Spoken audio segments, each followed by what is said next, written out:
Howdy, welcome on in. We are going over divisional winners today. I'm so happy to be back in this podcast ordeal. I'm going to be taking things more consistently, more seriously in that regard. We do have our main channel, World Friends of Football, is kind of where I've been putting all of my attention to. 35,000 subscribers. It is what it is. But we have divisional winners today. I'm finally gonna. And guys, it took me a tough time because it's so hard to guess who's going to not get hurt, who's going to come up and rise in the rankings and surprise a lot of us on their successes early. And this year, what I'm going to do is I'm not going to look at the schedules. My approach is these guys should be able to beat this team is the more complete team in the division. That's how I'm going to do it. This is the most complete team. And I think that's kind of how what everyone kind of does every single year.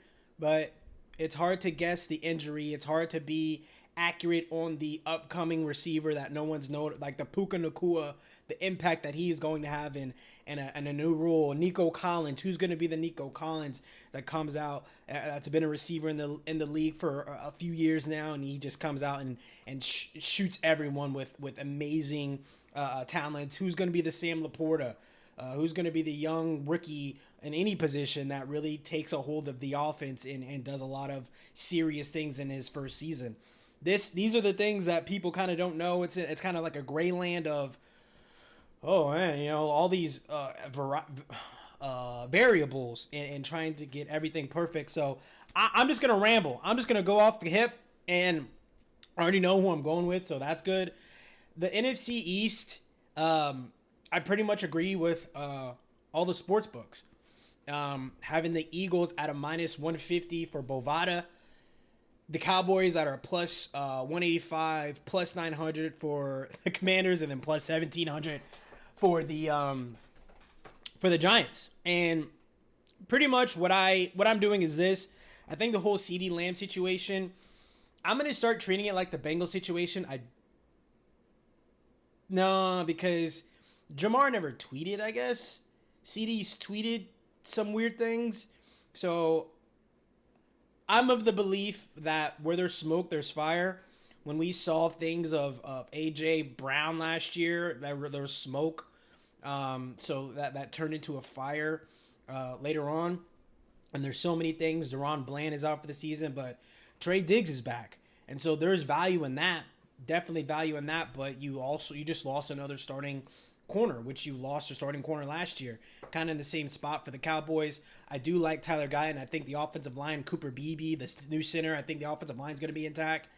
So I'm not off on the Cowboys, and people are kind of, even my friends that are Cowboys fans, are kind of off on the Cowboys. They're kind of looking for new other teams to kind of be a part of for this upcoming season, which shows their colors, I guess, in some form of fashion. It's a troll. But I just see the Eagles with a chip on their shoulder, a statement to prove, in the media a lot for the wrong things last year. And I think they're really going to try to make a push to really like change the narrative and fast. And so I got to go with Eagles. Not really too much to really go into depth. I think they got a lot of, Devin White, who had an outlier of a year last year with the Tampa Bay Buccaneers. This is a team that they just need a reliable linebacker, and they also have Zach Bond, who I have, admiration for him coming out of Wisconsin. Wisconsin or Utah, one of those, I think it's Wisconsin. I really liked him throughout the draft process. As of right now, it looks like those are the two starting linebackers with Nakobe Dean coming into play later on. So I like the ascension of where the Eagles are and going out to get Jahan Dotson. I think that's going to be impactful. I hear a lot of people saying, he was not even that good all of a sudden. It's shameful how people act to certain things like that. But I got to go with Eagles. And people are going to hate that. But I'm saying that in the same light, saying the Cowboys can definitely win the division. Be the first time in I don't know how many years that they have back-to-back winners of the division. The running back situation in Dallas is still a mystery with Zeke and Dumdean, some guy. I don't know the second guy. Every year the Cowboys have some secret weapon at the running back position or some receiver that is supposed to be the next dude up, and it never is. So I kind of give up on that. Heading to the NFC North. NFC North has the lines at plus 140, Packers at plus 200, Bears at plus 275, guys. And the Minnesota Vikings at plus 950. And if you asked me before J.J. McCarthy got hurt, this is a toss-up division. Truly. It's a toss-up division with J.J. McCarthy healthy. And that's just because I'm a huge believer in today's game, having minimal defense and a high-powered offense. I do believe that J.J. McCarthy was going to shock a lot of people this upcoming season, not just with his skill set, but just his ability to get the ball to the athletes. Sam Darnold is now the starting quarterback. It's gone. It's over. Do not put any chips in Sam Darnold. Do not put any money on the Minnesota Vikings to win the division. Do not do it. Plus 275 for that Bears team. I think Lions, Bears, Packers, each and every one of them can win the division off a few things. Bears, their defense. It's lit. It's legit. It's one of the top defenses in the NFL. Making that trade for Montez Sweat last year you guys were able to get a Pro Bowl, All-Pro style pass rusher so quickly, so fast.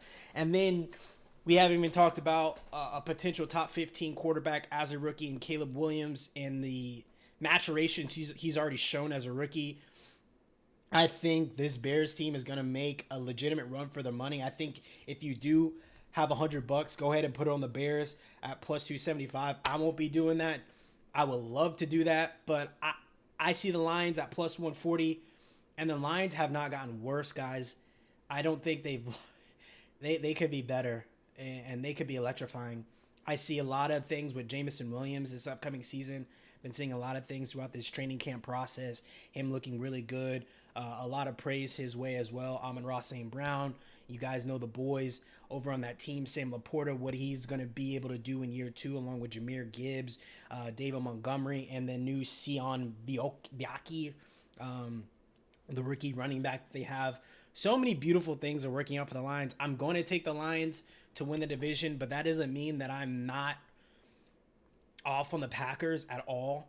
I wonder, I really do wonder how Jordan Love is going to look as a guy who officially teams know how to get him to force balls, getting him to make him be that whippersnapper playmaker, make him play hero ball in a sense. And I need that to be removed out of Jordan Love before I can really bank on him for a long-term ordeal. So we're going with the Lions to win the NFC North. And then NFC South. Not going to spend too much time here. I like the Panthers a lot. I think the Panthers are going to be way better than the general public is going to see. I think the Panthers are actually going to take that Detroit Lions jump. Not necessarily saying they're going to even, make it to the playoffs, but they're going to beat teams that people are going to say there's no way you beat them. They're going to have losses that are going to be close to really, really good teams.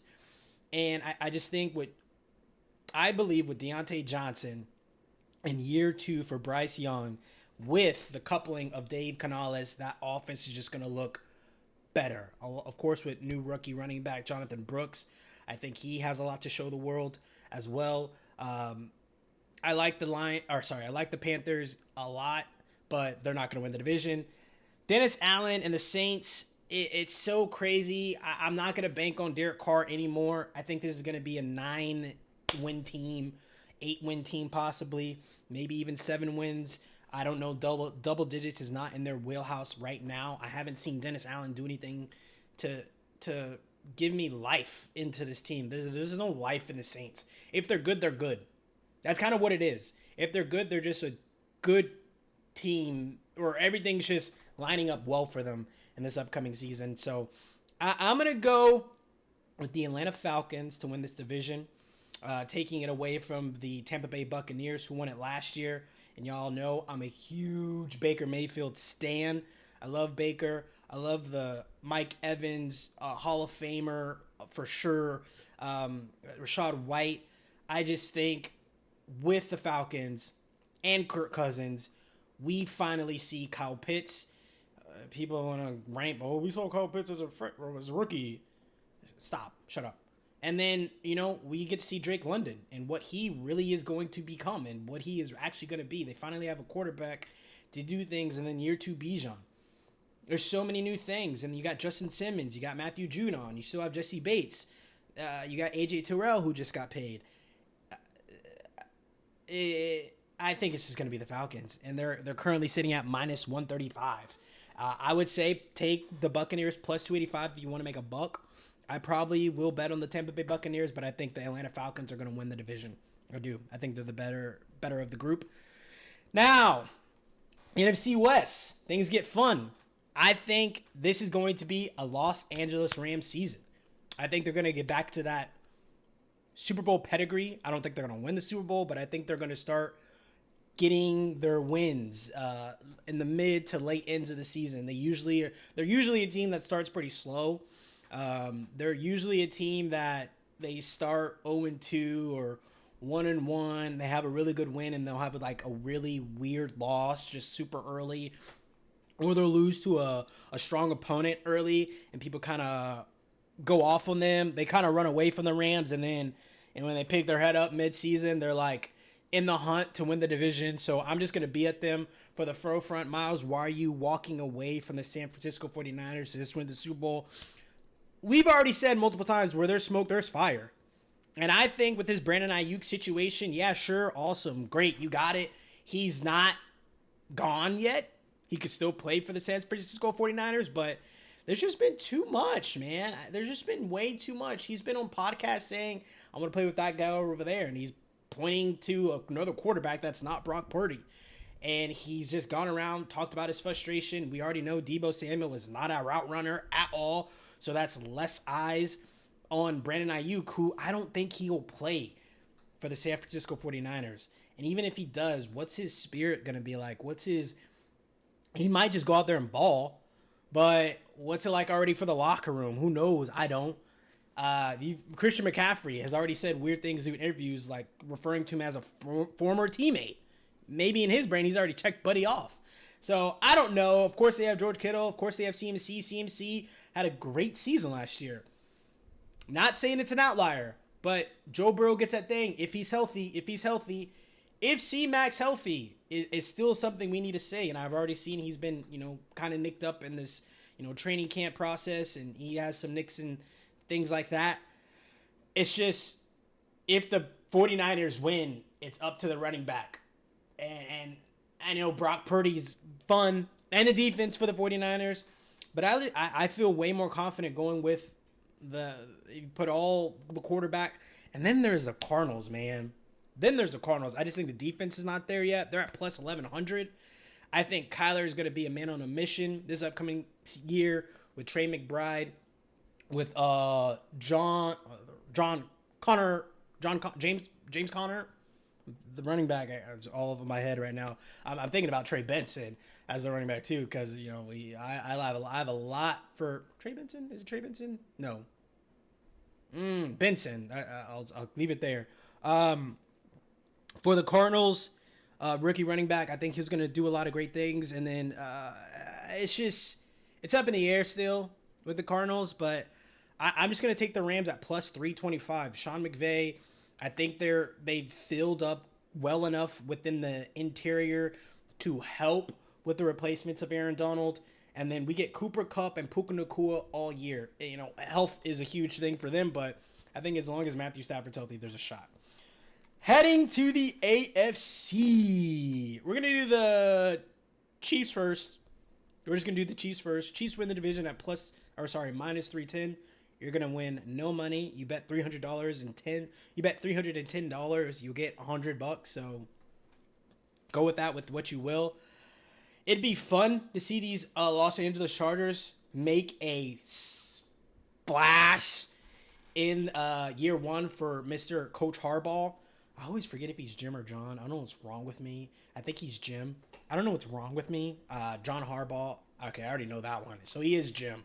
John Harbaugh is the coach for the freaking Ravens. So that I guess that's how I have to do it. I know John's name. I always forget Jim's name. So a mom to name them both J's. That's whatever. But Jim and John, like, that's really what you have, Mom? Whatever. But, if he comes out and he already has this team in a collegey way, and that could be exactly what they need in Los Angeles. Something more lighthearted, something more serious. He's very serious about that team too. So he's he's infusing them with a guy who's been to the AFC Championship with the 49ers and Jim Harbaugh, that is. Now it's in my head. I just have to see Jim Harbaugh. I just had to see it. It's so ridiculous, Jim and John. And so it could work. I would, people keep wanting to put Mr. Herbert in the top 10 conversations. He should be able to compete with Patrick Mahomes and the Chiefs. Like, what are we talking about? And so I would love that. I would say if you're a Chargers fan, or if you really believe in Justin Herbert, if you really believe in Mr. Jim Harbaugh, we know they have the players on defense. It just hasn't worked out. We know they got the guys, though.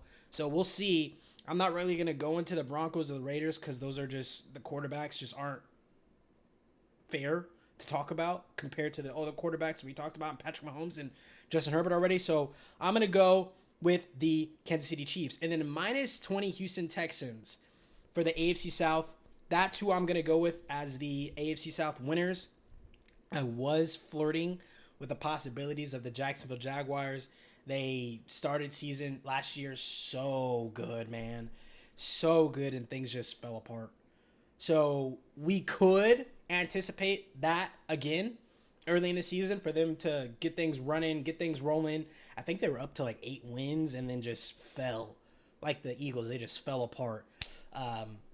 And so that's going to be a team where I could see them definitely taking a run at the Colts. But everything that I've seen with the Colts, man, they look like those dudes. We keep using the words potential. We keep using the words they could do this. They're young.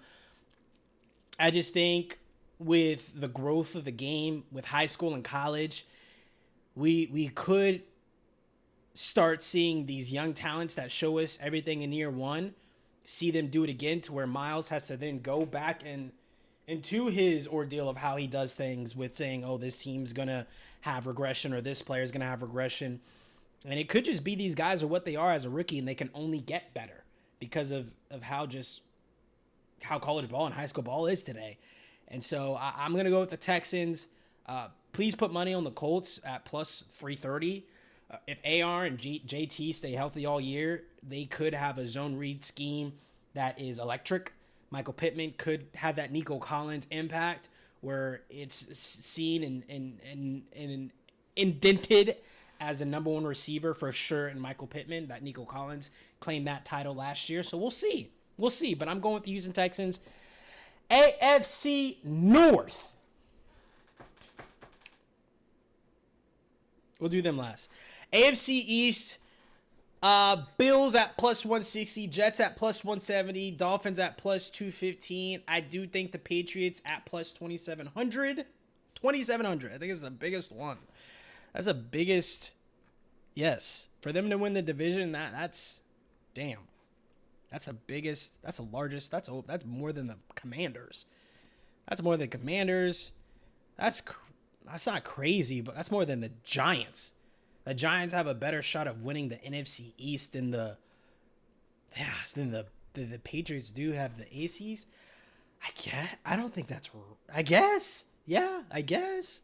They're not going to win. I think they're going to be better than people think. I think they still have a good defense.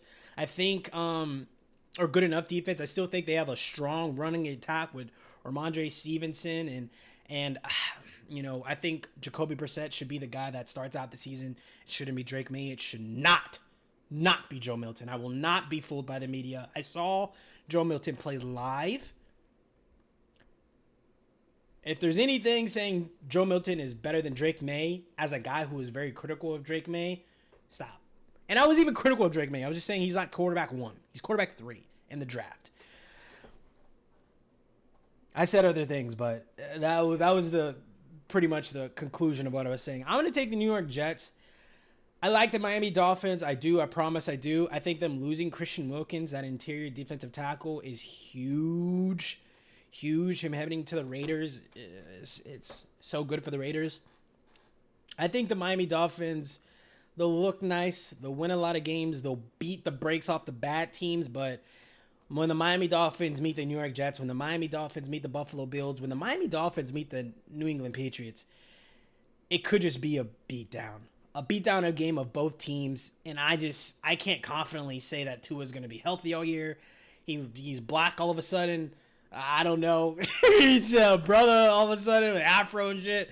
But maybe that'll help him. I don't know. But I like the New York Jets. They won 7 games last year with Zach Wilson. They shouldn't have won any with Zach Wilson at the helm. How were they ever able to win a game was through their defense and through lucky progression that, Zach Wilson would get into certain rhythms at some points.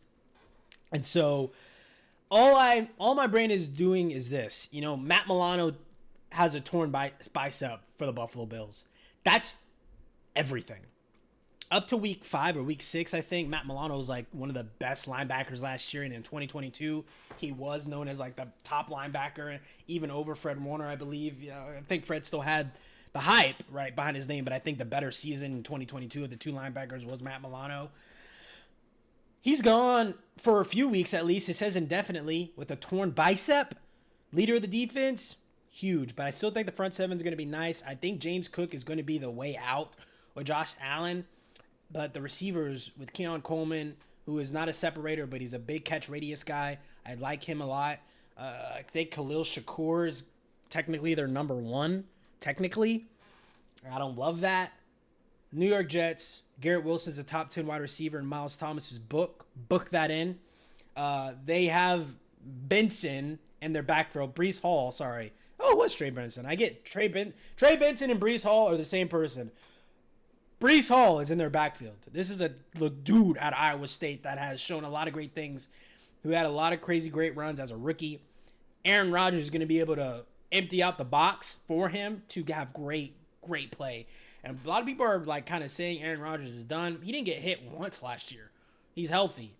And he had a whole season where he's not getting touched. Whole season where he's not getting hit. So I think that's great.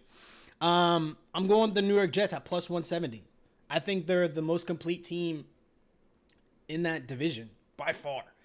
I like the Jets a lot. And then AFC North. Here we go. Baltimore Ravens. How could they win the division? If Derrick Henry, Lamar Jackson, and Mark Andrews, Zay Flowers, if they're able to overcome what I believe this offensive line, which they lost a lot, they still have Linderbaum, of course, a great center. Oh, what's up? We got neighbors outside. But where was I? They lost their defensive coordinator, Mac McDonald. He's now the head coach in Seattle. That's all we needed. They lost Geno Stone. He led the defense in interception. That's all we needed. And I'm saying we because you know what time it is. This team can definitely still make a crazy run. They're going to beat the bad teams. They beat the brakes off the bad teams. They had the Chiefs week 1, Thursday Night Football, September 5th. I think September 5th. I just think they lost. It's not even that. I just think the Bengals are just... People keep saying this thing. If Joe Burrow is healthy. If Joe Burrow is healthy. You look at anyone in the media. Anyone in the media. If Joe Burrow is healthy. He is healthy, ladies and gentlemen. He is healthy. He scored a touchdown last year. I think it was week 9 against the Baltimore Ravens. He threw a touchdown and got hurt. Little flag route. And he got hurt.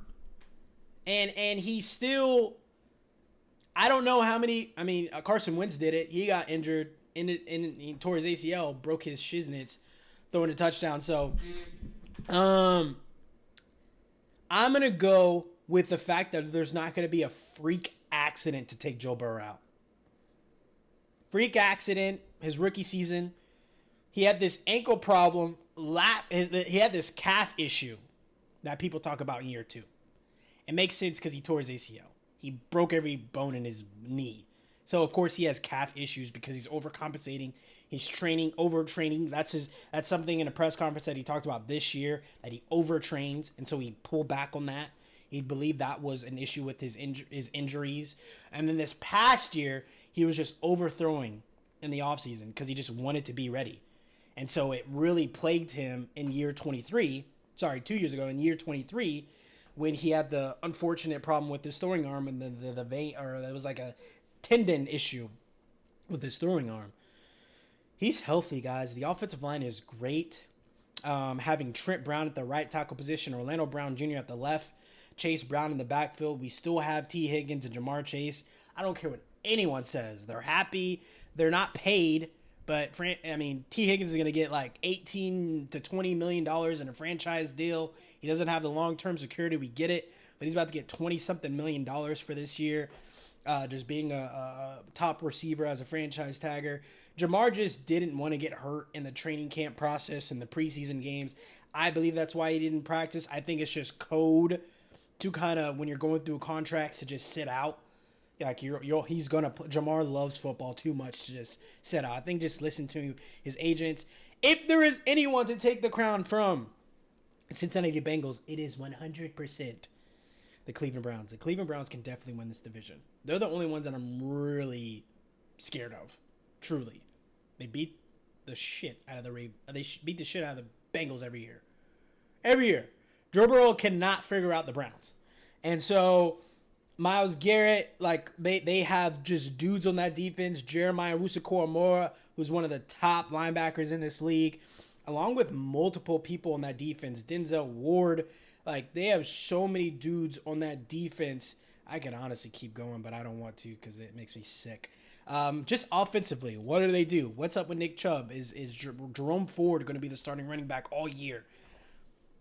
Excuse me, sorry. If Nick Chubb comes back and he is 90%, it's going to be hard for the Bengals to win the division, for sure. I just personally believe that it's going to be the Bengals at plus 160. The Steelers, they don't even have I'm not even going to talk about it. They have a great defense. If the Steelers make it, I will say this, the Steelers can definitely win the division 100%. All these teams, anyone can win the division in the AFC North. Anyone. Is this the smallest discrepancy? Plus 550 for the Steelers. This is the smallest edge in all divisions is the AFC North.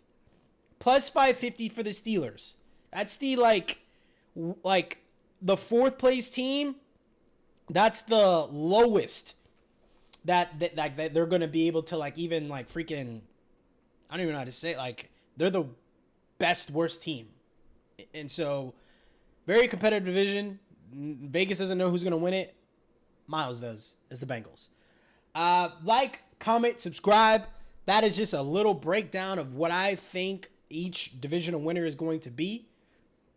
Peace out. See you on the next one.